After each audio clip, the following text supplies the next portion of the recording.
Sometimes you really need to be careful for what you wish for because you just might get it. My husband was of the opinion that no child should start school before 5.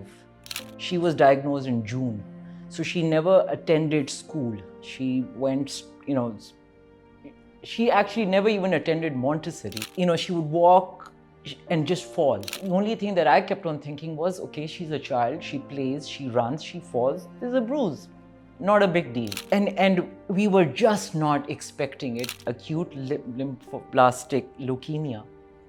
When I even read that, even at that time, I thought, no, this is not the leukemia that I know of. This is obviously something else. It was a journey I would never ever wish it upon anyone, but I'm still very grateful that I went through it.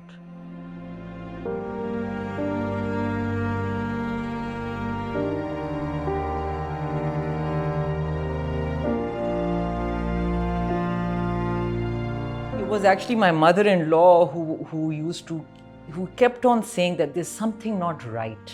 There's something not right. She would, and now when I think back in retrospect, she would walk and just fall. There would be bruises, but the only thing that I kept on thinking was, okay, she's a child, she plays, she runs, she falls, there's a bruise, not a big deal.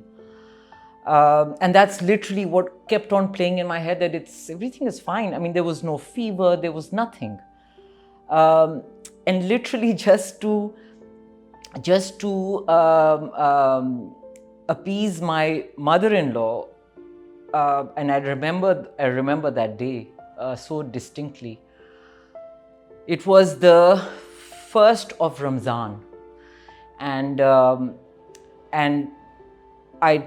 right after iftar, I couldn't even go. I told my husband, I was like, you need to take her and get whatever tests they are, just get them all done. I can't go because I can't even see that, that injection needle pricking her. I can't do that. You take her. And that's what he did. He went, he got all her tests done. The next day at iftar, he said, the reports are in, and some things are a little high and some things are a little low. Just take a look. Now I'm reading it, and literally everything is either way too high or way too low. And then there was one thing that said blast cells. The range was 0%. Hers was 82. That was, for me. And then, there's that automated line in the end, and that said acute lymphoblastic leukemia. When I even read that, even at that time, I thought, no, this is not the leukemia that I know of. This is obviously something else. After that, literally everything started moving way too fast. That entire night, I didn't sleep. That entire night, I just spoke to Allah. And I said, you obviously think that we can handle this, because you only give as much as you know that your person can handle. So obviously you think that we can handle it, but I need your help. And that first night I actually spent in thanking Allah. And now people ask me, how could you have done that? You've just found out that your 3-year-old has been diagnosed with cancer. How could you have thanked Allah? I was like, because I feel we've been chosen for this, because Allah chooses. This particular cancer is not hereditary. It's got nothing to do with anything. It's literally Allah chooses the people that get it. And I'm like, there must be a reason. There has to be a reason for all of this. I don't know, but I'm sure there is a reason. And with that belief, we got to the hospital the next morning, and I remember I think the whole the entire thing actually crashed for me when I read those signs, oncology, chemotherapy, and I had to follow those signs.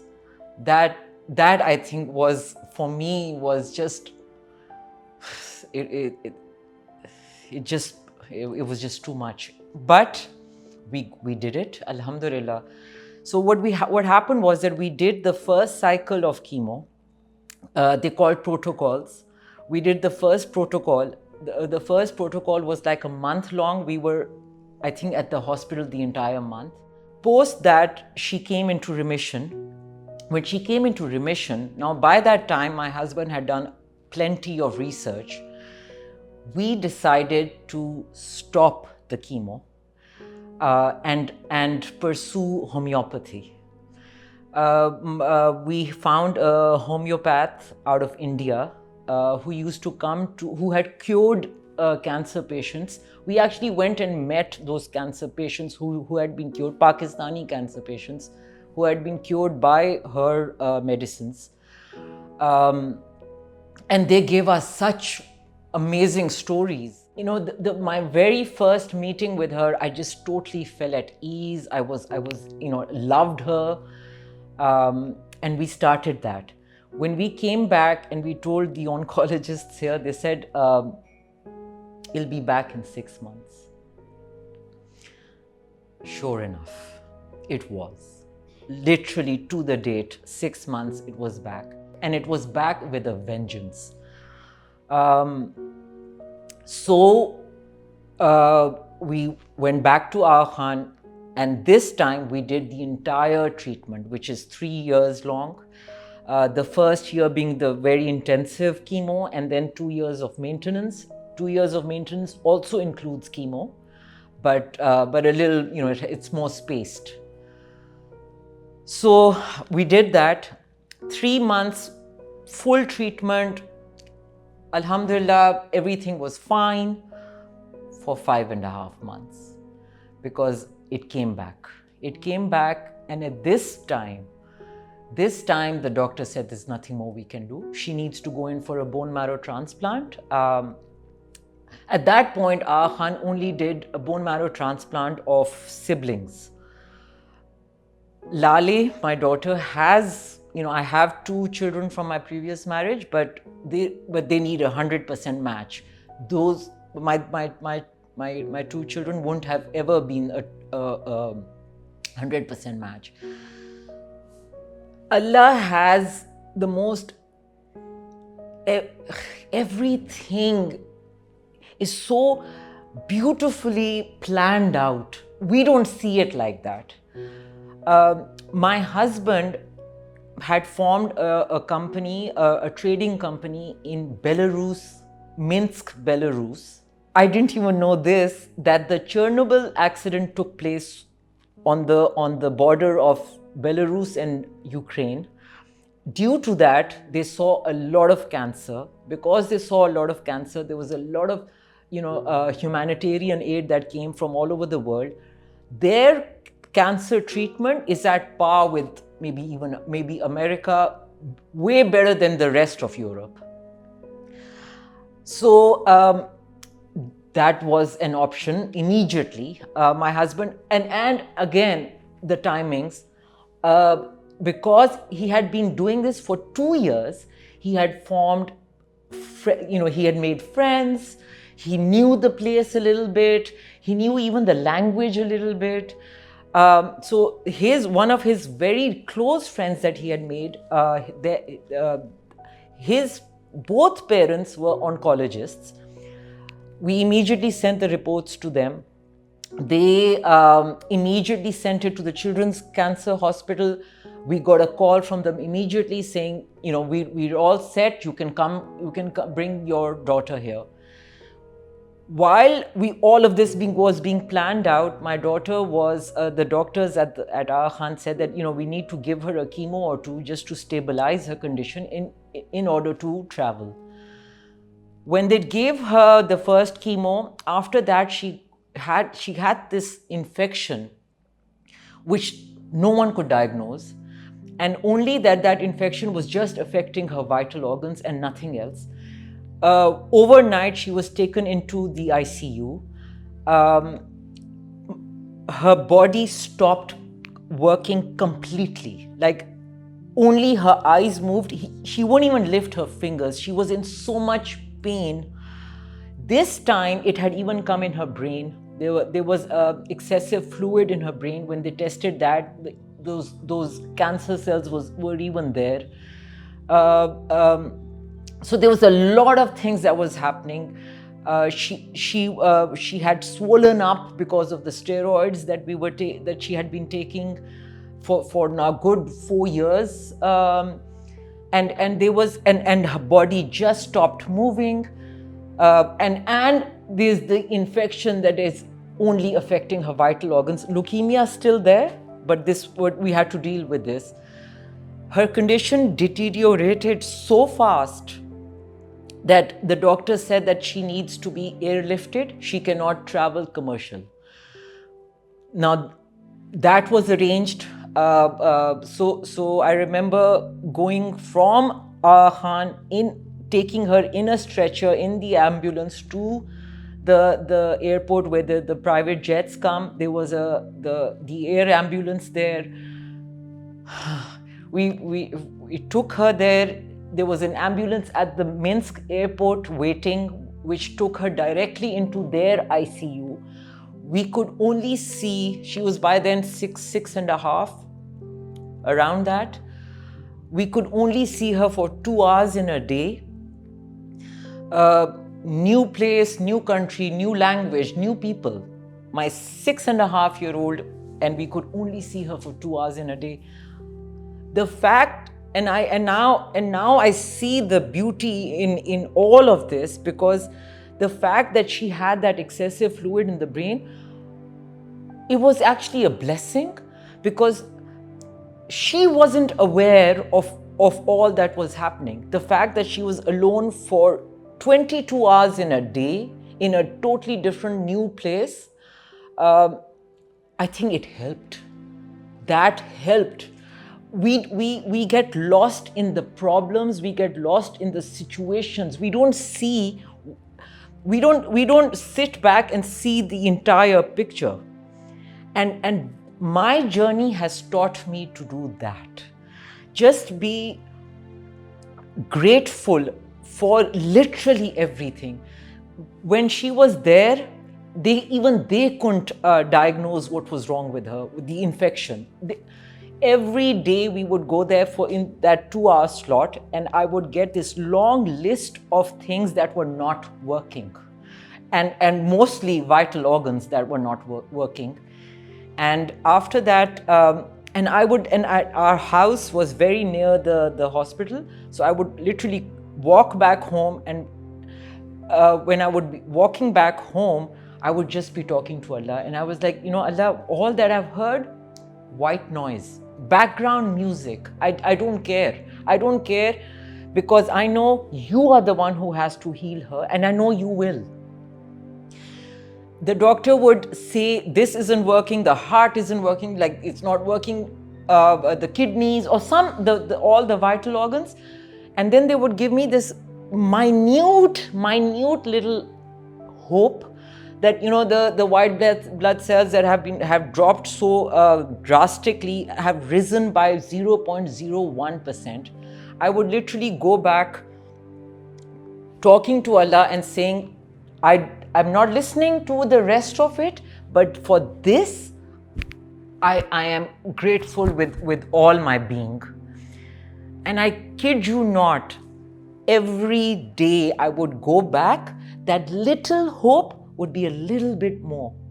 And I swear, when you hear things like, if you're grateful, Allah gives you more reasons to be grateful for.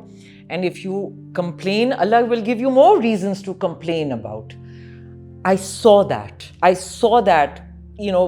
firsthand I saw that. And I have the most beautiful story that I would like to share. So we 3 weeks we've been in Minsk 3 weeks now. 3 weeks she's been in the ICU. They still don't know what's wrong. They still haven't diagnosed the infection.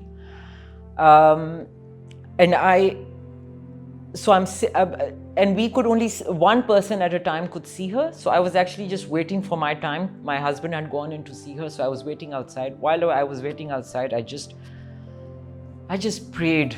I just prayed with all my being. I myself, I meditate also. So what meditation for me, what meditation does is it brings you, it connects you to the divine. In that moment, I just prayed, and I literally finished my prayer, and my husband came out. He said, "You can go in." I went in. Now my daughter, who had not spoken, who had not done anything for the last month or so, for the first time asked me. She said, "Mama, what's wrong with me?" For the life of me, I have no idea where this analogy came from. I feel it's, it was sent from up above. So I just told her, I said, "Lale, you know how a mosquito comes inside a room and it just bugs you, and until or unless you either let it out or whack it, it's just going to bug you." I said, "So whatever is going on with you is like that mosquito. We just need to find that mosquito." I say this, I go back home. Now it was February in Minsk. It was minus 30 degrees. There was snow everywhere. My room was upstairs. It was a pretty big room. I had only an inch of the window open, just an inch, because it was so cold. I come upstairs to my room and there's a mosquito in my room. Right after I've said this to her, there are no mosquitoes in minus 30, especially upstairs, especially 1 inch of a window open. I literally said, "This is a sign from Allah. No, this is nothing other than that." It took me 3 hours to finally get rid of it. I kid you not, the very next day, I go to the hospital and the doctor says, "We found the reason. We found the reason for the infection, and the reason is a mosquito." I was just blown away with that. And then the fact that they had found, they knew now what was wrong. They started the treatment. From the ICU, she moved to a normal room. From the normal room, I remember the day she came back home. She came back home in a wheelchair. She had to relearn how to walk. She had to relearn a lot of things. After that, we did. So then we dealt with the chemo. We did not the chemo. We did immunotherapy. Immunotherapy. After the immunotherapy, it just kept on coming back. We had to go in for a bone marrow transplant. We were told they have vast donor banks, but they said ethnicity plays a vital role. So it has to be either you or your husband. It was me. I was the donor. We were locked in a little cubicle for 50 days straight. I had to sleep with a mask on, with this robe, socks. The room was dry. They had to keep it very dry and very, very warm because humidity breeds infection. It was a journey. I would never ever wish it upon anyone, but I'm still very grateful that I went through it. And Alhamdulillah, came out on the brighter side. So, it came out on my daughter, Alhamdulillah, it's 4 years plus post her transplant. I just can't be grateful enough for our journey.